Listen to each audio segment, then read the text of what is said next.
তোমরা বলো না বাজান, বলো না এই দরদি ভাই চিৎকার করে বললাম, তুমি যদি বলো তোমার পায়ে ধরতে, আমি পায়ে ধরতে রাজি। তুমি যদি বলো তোমারে জড়িয়ে ধরে কাঁদতে, আমি কাঁদতে রাজি। তুমি বলো কেন আল্লাহর সাথে রাগ করলা? কেন আল্লাহর সাথে রাগ করলা? কেন আল্লাহর সাথে নারাজ হইলা? কেন সেজদা কপালে জুটলো না? কেন মালিকের সাথে সারাদিনের এত কিছুর বিনিময়ে আল্লাহ তাআলা একটা মিস কল দিলে, 2 সেকেন্ডের একটা মিস কল দিলে বন্ধু তুমি টের পাও তোমার মোবাইলে মিস কল আসছে।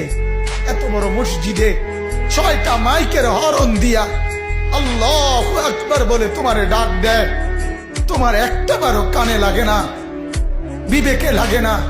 তোর মতো সত্য ডাকাত, তোর মতো পাষাণ বেটার কে হইতে পারে? বেটা কথা বলেন না কেন? তুই ডাকাত, কত বড় ডাকাত।